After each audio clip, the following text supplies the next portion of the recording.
नमस्कार, आप देख रहे हैं हरियाणा आज और मैं हूं कविता। पेश हैं इस समय के खास समाचार। पूरी जानकारी के लिए इस खास बुलेटिन के अंत तक बने रहिए। आज के बुलेटिन में हम बात करेंगे हरियाणा के उन लाखों युवाओं की जिनके लिए प्रदेश सरकार ने खुशियों का पिटारा खोल दिया है। साथ ही जानेंगे कि पुलिस भर्ती को लेकर मुख्यमंत्री नायब सिंह सैनी ने क्या बड़ा ऐलान किया है। और अंत में हम आपको बताएंगे हरियाणा स्कूल शिक्षा बोर्ड के उन नए नियमों के बारे में जो छात्रों के सर्टिफिकेट से जुड़ी आपकी पुरानी परेशानियों को हमेशा के लिए खत्म कर देंगे। सबसे पहले बात करते हैं उस खबर की जो इस समय पूरे प्रदेश में सबसे ज्यादा चर्चा का विषय बनी हुई है और जिसे लेकर युवाओं के चेहरे खिल उठे हैं। हरियाणा कर्मचारी चयन आयोग यानी HSSC ने हरियाणा पुलिस कांस्टेबल के 5,500 पदों पर चल रही भर्ती प्रक्रिया को लेकर एक बहुत ही महत्वपूर्ण फैसला लिया है। आयोग ने न केवल आवेदन करने की अंतिम तिथि को आगे बढ़ा दिया है बल्कि सभी वर्गों के उम्मीदवारों के लिए आयु सीमा में 3 साल की एकमुश्त छूट देने का भी ऐतिहासिक निर्णय लिया है।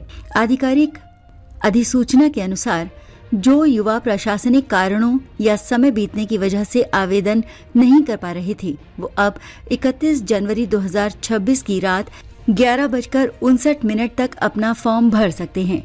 आपको बता दें कि ये भर्ती विज्ञापन संख्या 1/2026 के तहत पुरुष कांस्टेबल, जनरल ड्यूटी, महिला कांस्टेबल और रेलवे पुलिस के पदों के लिए की जा रही है। इसकी पात्रता के लिए उम्मीदवार का 12वीं पास होना अनिवार्य है और उम्र की गणना 1 जनवरी 2026 के आधार पर 18 से 28 वर्ष के बीच होनी चाहिए, जिसमें अब 3 साल की अतिरिक्त छूट भी शामिल होगी। आवेदन करने के लिए आपको आयोग की आधिकारिक वेबसाइट hssc.gov.in पर जाकर वन टाइम रजिस्ट्रेशन करना होगा। आयोग ने ये साफ कर दिया है कि इसके बाद आवेदन की तारीख में कोई और विस्तार नहीं किया जाएगा। इसलिए ये उन युवाओं के लिए आखिरी मौका है जो वर्दी पहनने का सपना देख रहे हैं। इसी खबर से जुड़ी एक और बड़ी जानकारी मुख्यमंत्री आवास से निकल कर आ रही है। मुख्यमंत्री नायब सिंह सैनी ने खुद इस बात की पुष्टि की है कि युवाओं के हित को सर्वोपरि रखते हुए ही ये निर्णय लिया गया है। मुख्यमंत्री ने बताया कि प्रदेश के कोने कोने से युवा उनसे मिलने आ रहे थे और अपनी समस्याओं को साझा कर रहे थे।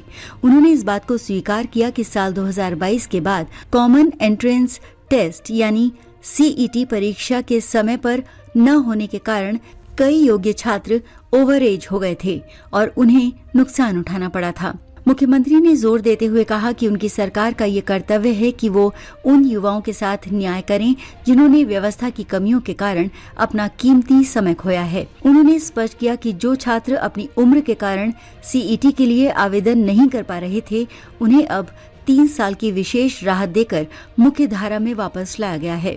मुख्यमंत्री ने युवाओं को अपनी शुभकामनाएं देते हुए कहा कि हरियाणा सरकार हमेशा प्रदेश के युवाओं के साथ खड़ी है और उनकी जायज मांगों को गंभीरता से लेते हुए भविष्य की परीक्षाओं में भी पारदर्शिता और अवसर सुनिश्चित किए जाएंगे।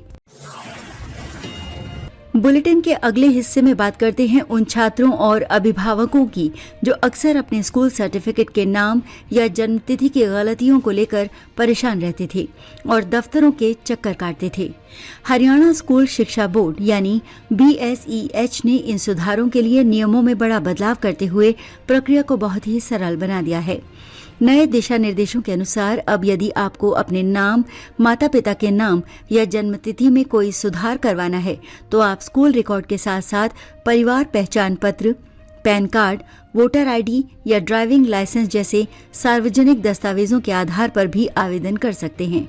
विशेष रूप से जन्मतिथि में सुधार के लिए बोर्ड ने ये स्पष्ट किया है कि साल 2000 के बाद के सर्टिफिकेट के लिए छात्र 3 साल बाद भी आवेदन कर सकते हैं, लेकिन इसके लिए जन्म प्रमाण पत्र का होना अनिवार्य होगा। वहीं साल 2000 से पहले के पुराने सर्टिफिकेट के मामलों में अब सुधार केवल बोर्ड अध्यक्ष की मंजूरी और मेरिट के आधार पर ही संभव हो पाएगा।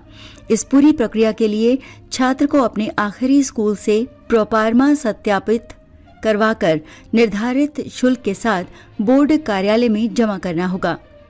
इस कदम से हजारों छात्रों को वेरिफिकेशन और सरकारी नौकरियों के समय होने वाली परेशानियों से बड़ी राहत मिलेगी। आज के बुलेटिन में बस इतना ही।